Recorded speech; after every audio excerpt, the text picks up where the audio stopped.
ఆ, అందరికీ నమస్కారం అండి. ఇక్కడ విచ్చేసిన మీడియా మిత్రులందరికీ, పాత్రికేయులకి అందరికీ, అలానే స్టేజ్ మీద ఉన్న నందమూరి బాలకృష్ణ గారికి థ్యాంక్ యూ సో మచ్ బాబు. ఫస్ట్ వాల్తెరి వేరే జరుగుతున్నప్పుడు వంశీ గారు నా దగ్గరికి వచ్చి డైరెక్ట్గా అడిగిన ఒకటి మాట, నీ సినిమా రిజల్ట్తో నాకు సంబంధం లేదు, నేను బాలయ్య బాబు గారితో సినిమా చేయాలి అని స్టార్ట్ చేశారు. అక్కడి నుంచి ఎప్పుడు కలిసినా బాలబాబు గారి గురించి మాట్లాడుకుంటూ ఉండేవాళ్ళం. సినిమా రిలీజ్ అయిపోయింది, తర్వాత మళ్ళీ బాలకృష్ణ గారితో ఓ రోజు మీటింగ్ అని చెప్పారు వంశీ.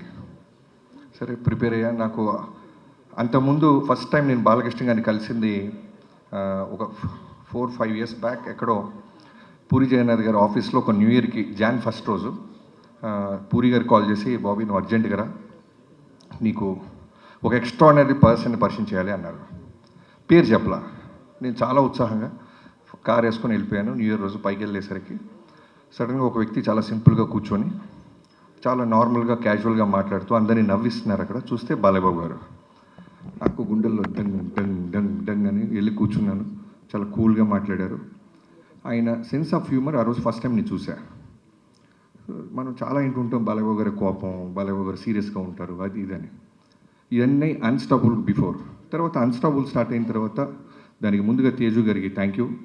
బాలయ్యబాబు గారిని దగ్గరగా చూసిన వాళ్ళకే తెలుస్తుంది ఒరిజినల్ బాలయ్యబాబు గారు ఎంత కూల్గా, ఎంత సెన్సిబుల్గా ఉంటారు, ఎంత జాయ్ఫుల్గా ఉంటారు, ఎంత ఫ్రీడమ్ ఇస్తారనేది. అదైన తర్వాత మళ్ళీ వంశీ గారితో పాటు నేను ఒకరోజు ఫైనల్గా ఒక మంచి రోజున బాలయ్యబాబు గారిని కలిసినప్పుడు మాట్లాడుకుంటూ ఆయన ఫస్ట్ నాకు 3 options ఇచ్చారు.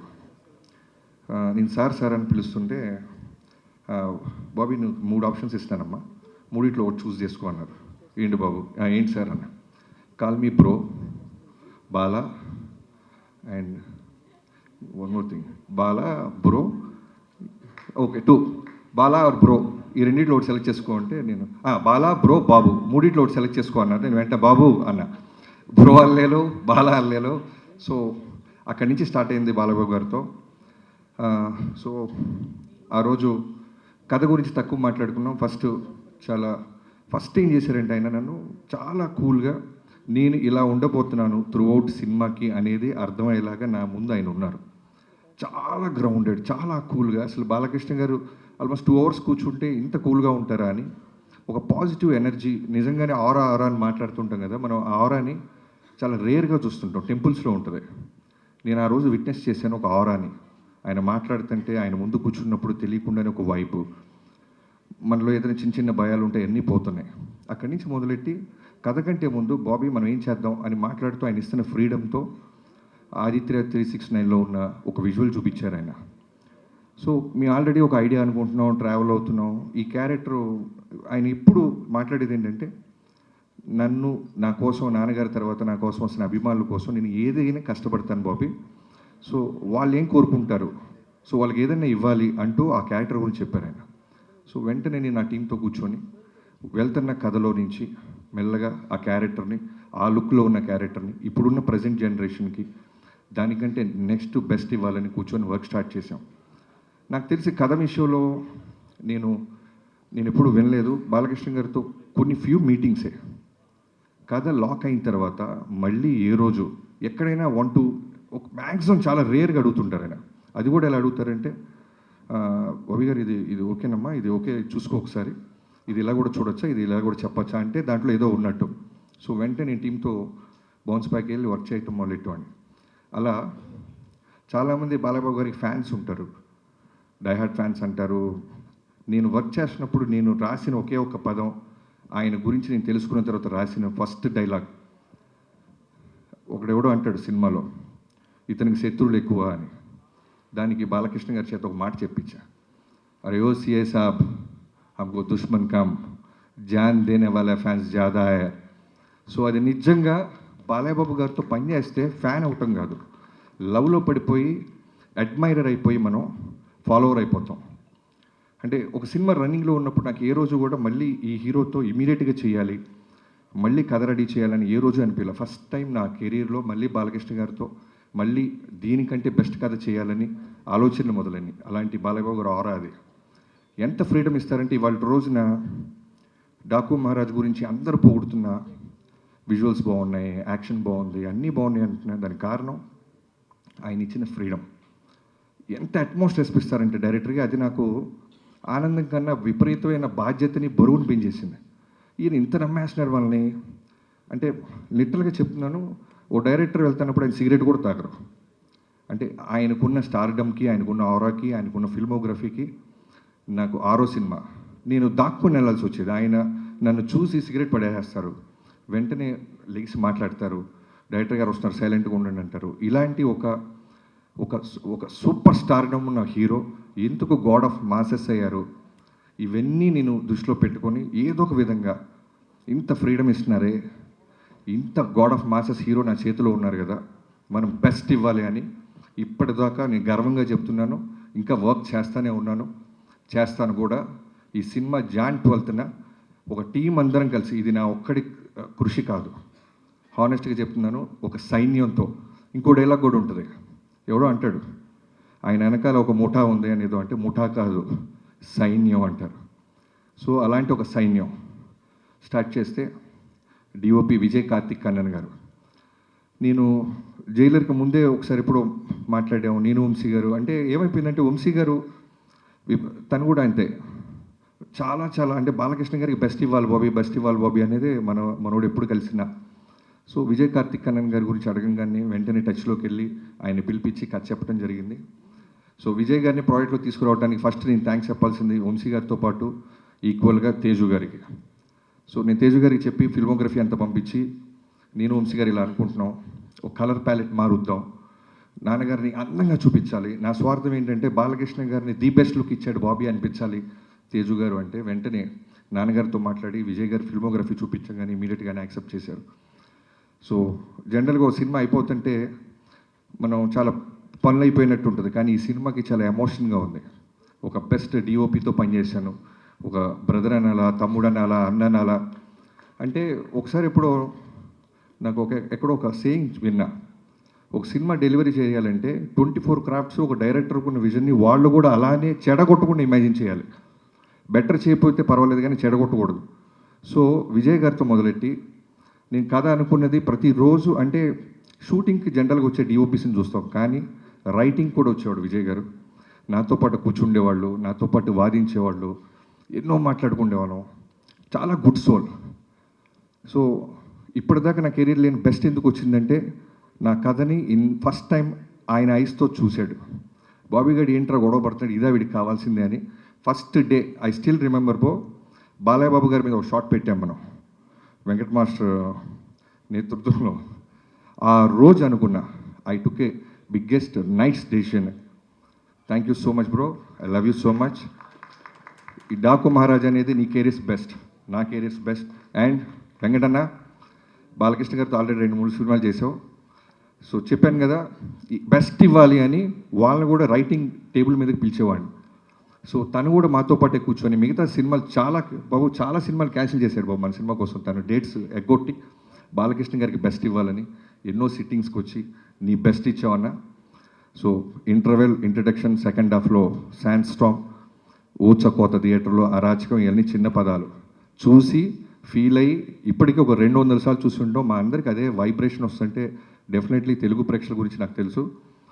నిజాయితీగా వర్క్ చేస్తే వాళ్ళు ఇచ్చే ఆదరణ, రెస్పెక్ట్. అలానే తమనన్న వెళ్ళిపోయారా అన్న, నువ్వు అక్కడికి వెళ్ళాలన్నా, నీకు వర్క్ ఉందన్నా. చెక్ అన్న అన్న ఇక్కడ మైక్ ప్రెస్ వాళ్ళు ఉన్నారు కాబట్టి అన్న, ఆయనకైనా చిన్నవాడిని గురు లైఫ్లో పెద్ద పెద్ద మాటలు లైఫ్లో ఉన్నా. అవును, నాకంటే తర్వాత పుట్టేవన్నా నువ్వు? అవును డెఫినెట్గా. ఓకే, తర్వాత మీ మదర్తో మాట్లాడతాను. Thank you please. So already Balayya Babu గారిది, తమన్ గారిది కాంబినేషన్ తెలుసు. సో ఈ సినిమాకి ఏంటంటే మోర్ దెన్ సాంగ్స్, అంటే ఈక్వల్గా సాంగ్స్తో పాటు నాకు కావాల్సింది విపరీతమైన బ్యాక్గ్రౌండ్ స్కోర్. బాలయ్య బాబు గారి మీద మేము తీసిన విజువల్స్ అయి ఉండొచ్చు, మేము ఖర్చు పెట్టిన లొకేషన్ సెట్స్ అయి ఉండొచ్చు, సాలిడ్ ఒక ఇంగ్లీష్ బీజిఎమ్స్ ఏదో ఉండాలి. ఎక్కడో తమిళ సినిమాలు చూసి మనం వాళ్ళ రెఫరెన్స్లు మనం వింటున్నామే, మనవి కూడా రెఫరెన్స్లు అవ్వాలి కదా, మన సినిమా ఎందుకు అవ్వకూడదని తమన్ గారిని కలిసాం. సో తమన్ గారు నిజంగా చెప్తున్నాను, ఇందాక నేను బాలబాబు గారు అదే మాట్లాడుకుంటున్నాం, స్పీకర్ అంత పెద్ద స్పీకర్ నేల మీద పడింది. సో థియేటర్లలో జాగ్రత్త, స్పీకర్ల కింద కూర్చున్నోళ్ళు జాగ్రత్త. మేమైతే బాధ్యతలం కాదు. అంత బెస్ట్ ఇచ్చామన్నా. అండ్ యుగేంద్ర గారు, అదే చెప్తున్నాను కదా, ఒక సైన్యంగా మన బాలబాబు గారు అందంగా చూపించాలి, బెస్ట్ ఇవ్వాలని వెళ్తున్న నాతో పాటు వచ్చిన సైన్యంలో యుగేంద్ర గారు ది బెస్ట్ వర్క్ ఇచ్చారు. శాండ్ స్టామ్ అది క్రియేట్ చేయటం, ఒక జనరల్గా యానిమల్స్ జోలికి, ఫైర్ జోలికి, వాటర్ జోలికి వెళ్ళకూడదు సినిమాలో. చాలా కష్టమైన క్రాఫ్ట్స్ అవి. ఎగ్జాక్ట్గా మనం అచీవ్ చేయలేకపోతే ఇప్పుడు వస్తున్న సోషల్ మీడియా చూస్తున్నాం, ఖాళీగా ఉన్న వాళ్ళందరూ దాని మీద పడిపోతారు. అలాంటిది యుగేంద్ర గారు ది బెస్ట్ ఇచ్చారు. యుగేంద్రజీ, నేను ఎందుకు ఇందాక మీరు మాట అన్నారు, బాబీ చాలా స్పేస్ ఇస్తున్నాడు కెమెరామ్యాన్కి, ఎడిటర్కి, మాస్టర్కి, మీకు అంటే, అది నేను బాలబాబు గారి దగ్గర చూసా. ఆయన కథ నమ్మిన తర్వాత డైరెక్టర్కి వదిలేస్తారు. అంటే అలా వచ్చి కూర్చొని పొద్దున్నే 7 6 వచ్చి కూర్చొని, ఎండైనా, వానైనా, వర్షమైనా, తుఫానైనా, ఏమైనా సరే, ఇందాక చాలా మంచి రిఫరెన్స్ చెప్పావు బ్రో. ఫైర్లో చేసాం, స్పార్క్స్ పడుతున్నా కళ్ళార్పరు. శాండ్ స్టామ్ విపరీతమైన చుట్టూ ప్రొఫైలర్స్ పెట్టి గుర్రం నుంచి బాలబాబు గారిని తీసుకొస్తుంటే కన్నార్పరు. వర్షం పడుతున్నా అలానే ఎంత ఇంటెన్స్గా ఉంటారంటే, చేసి మళ్ళీ దగ్గరికి వచ్చి మీకు ఓకేనా. తర్వాత చాలా గుడ్ క్వాలిటీ ఏంటంటే, బాలబాబు గారికి డ్రామాలు ఇష్టం ఉండవు, ఓవర్ యాక్ట్ చేయకూడదు ఎవడు. అది నేను 3-4 డేస్లో అర్థమైపోయింది. మనం వెళ్ళిపోయి బాబు బాబు అంటే ఆయనకి నచ్చదు. అలానే ఫ్యాన్స్ ఎవరైనా వచ్చి కాళ్ళ మీద పడుతుంటే నచ్చదు. మీరు మీ పనులు చేసుకోండి, మా పనులు మేము చేసుకుంటాం. అంతగా ఫ్యాన్స్ని ప్రేమిస్తారు ఆయన. అవుట్డోర్స్కి ఫ్యాన్స్ వస్తే తిడతారు, ఎందుకు ఇంత దూరం వచ్చారు, మీకు పనులు ఉన్నాయి కదా, జాగ్రత్తగా వెళ్ళండి దారిలో అని. సో మిగతా నా రైటింగ్ టీం, బాబాయ్ మోహన్ కృష్ణ గారు, మీరు మీకు తర్వాత చెప్తాం. మీరు బాలకృష్ణ గారితో మీరు వేసిన జోకులన్నీ చాలా ఉన్నాయి, రికార్డ్ చేసాం, అన్నీ తర్వాత ప్లే చేస్తాం. సో మోహన్ కృష్ణ గారు, నాది ఆల్మోస్ట్ నా 2003 నుంచి నా జర్నీ. ఒక రక్త సంబంధం లేకపోయినా బాబాయ్ అని పిలవటం మొదలెట్టాను. నాతో పాటు నిరంతరం నాతో పాటే ఉంటాడు ఆయన. ఆయన కొడుకు ఎదుగుతుంటే ఎంత ఆనందపడతాడో, నాలో ఆయన కొడుకుని చూసుకుంటాడు. అలానే చక్రి నా ఫ్రెండ్, నాతో పాటు త్రూ అవుట్ సినిమాలో ఉన్నాడు.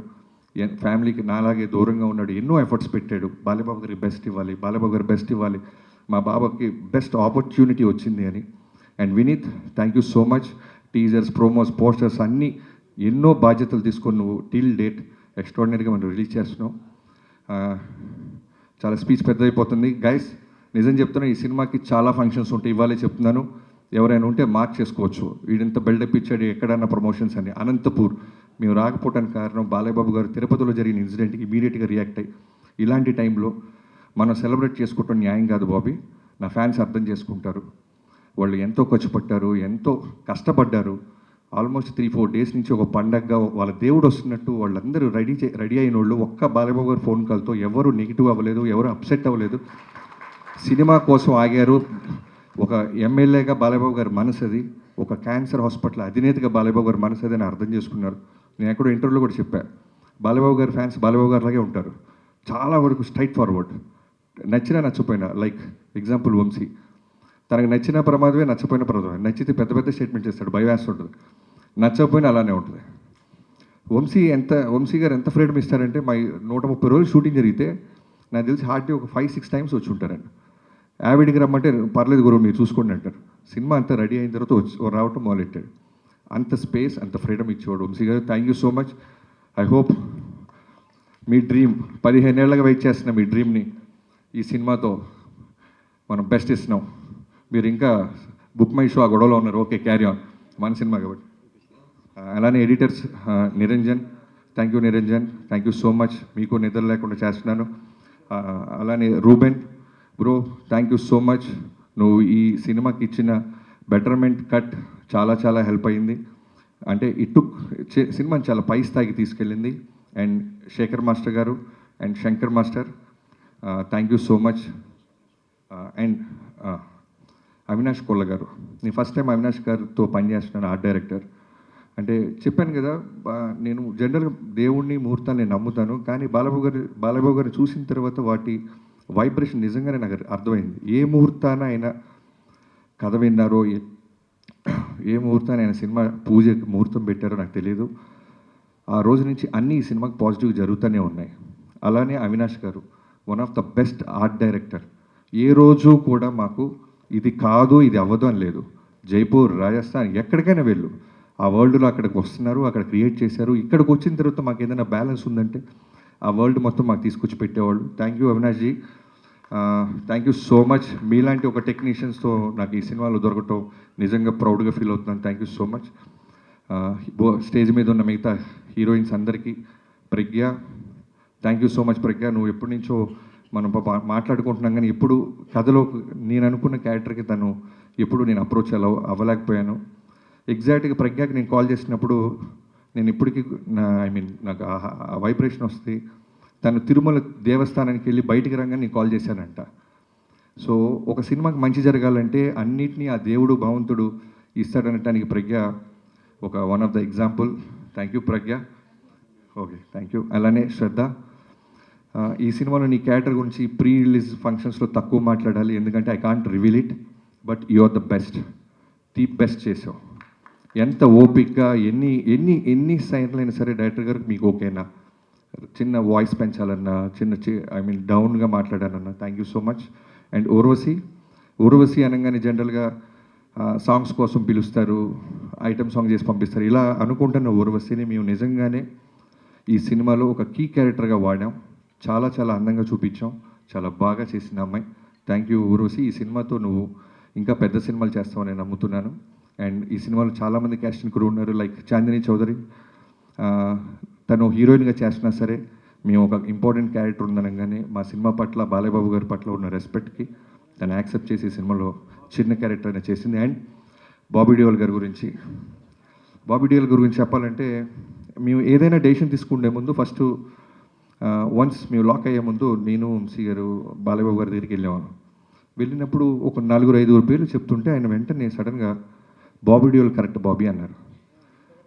నాకు బాబీ డియోల్ 100% కరెక్ట్ బాబీ గారు, ఒకసారి మీరు ఆలోచించండి, మీరు చెప్తున్న ఈ క్యారెక్టరేషన్కి ఆర్క్కి పర్ఫెక్ట్గా ఉంటాడు, ఇమీడియట్గా మీరు టచ్లోకి వెళ్ళండి, లేట్ చేయొద్దు అన్నారు. సరే మేము 2 రోజులు టైం పడుతుంది, మళ్ళీ కాల్ చేశారు. బాబీ మీరు వెళ్ళారమ్మా బాబీ డియోల్కి టచ్లోకి? బాబు రేపు వెళ్ళండు. లేదు త్వరగా వెళ్ళండి, నా ఇంటెన్షన్ చెప్తుంది ఈ సినిమాకి తను అన్నారు. సరే వెళ్ళాం, కథ చెప్పాం, ఇమీడియట్గా ఈ సెట్ ఓకే. అది మేము చెప్పిన కొన్నాళ్ళకి యానిమల్ సినిమా రిలీజ్ అయ్యి బ్లాక్ బస్టర్ అయింది. సో అప్పుడు అర్థమైంది బాలయ్యబాబు గారు ఎక్కడ ఆయనకి సెన్స్ చేశారు, ఈ సినిమాకి చాలా న్యాయం చేస్తాడు బాబీ. ఆ తర్వాత వెళ్తే అంటే డేట్స్ అలాట్ అవ్వటం కష్టం అవుద్ది, చేయొచ్చు బాబీ డియోల్ గారు, కానీ మేము అనుకున్న డేట్స్కి వస్తాడో రాడో అని ముందే పంపించారు. సో బాబీ డియోల్ గారు ఈ సినిమాలో ఆఫ్టర్ యానిమల్ చాలా చాలా చాలా స్ట్రాంగ్ క్యారెక్టర్ చేశాడు, చాలా బాగా చేశాడు. Very very very good soul person, బంగారం. పేరుకి విలన్ అయినా సరే చాలా బంగారం. థ్యాంక్ యూ బాబీజీ. తను కూడా నిన్న మాట్లాడాడు, ఈ సినిమాకి చాలా ఫంక్షన్స్ ఉంటాయి నాకు అర్థమవుతుంది Bobby, I definitely come to Anantapur అన్నారు. వీఆర్ లుకింగ్ ఫార్వర్డ్ బాబీ గారు. అండ్ ఎవరైనా మర్చిపోతే నాకు క్షమించాలి.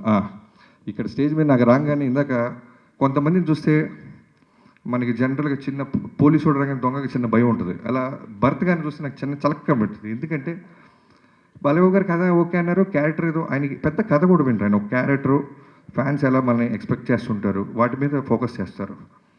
ఓ రోజు ఎప్పుడో తేజు గారు టచ్లోకి వచ్చి బాబీ గారు ఒకసారి కథ విందామా అన్నారు. బాలయ్యబాబు గారు ఓకే అన్నారు, పిల్లలదే ఉందని సరదాగా వెళ్ళిపోయా. కథ చెప్పడం మొదలెట్టా. అంతా అయిన తర్వాత నవ్వారు, అన్నీ అయిపోయిన తర్వాత మెల్లగా పిన్ పాయింట్ స్టార్ట్ చేశాడు భర్త గారు. నాకు లోపల అర్థమవుతుంది, అమ్మో చాలా మాస్టర్ లాగా ఉన్నాడు బాబు అని.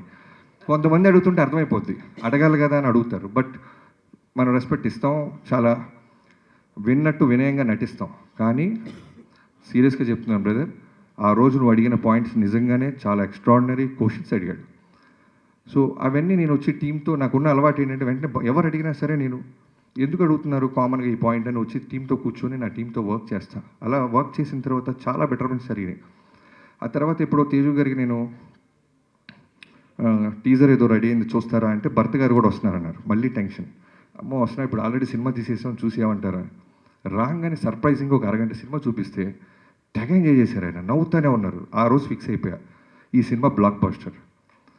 ఎందుకంటే ఆయనలో మాస్ ఆడియన్ ఉంటాడు, చాలా చాలా చాలా సెన్సిబుల్, లైక్ అమీర్ ఖాన్ గారి గురించి వింటుంటాం, చాలా రూటెడ్గా పాయింట్స్ పట్టుకుంటారు. సో అలాంటి ఆడియన్ ఉన్నారు. సో థ్యాంక్ యూ భరత్ గారు. మీకు సినిమా నచ్చిన రోజు నేను ఫిక్స్ అయ్యి నేను నిజంగా గర్వంగా ఆ రోజు నుంచి కొత్త కారుకి అడ్వాన్స్ కూడా ఇచ్చా. భరత్ గారికి నచ్చిందంటే ప్రపంచానికి నచ్చిందని. సో థ్యాంక్ యూ తేజు గారు, థ్యాంక్ యూ సో మచ్.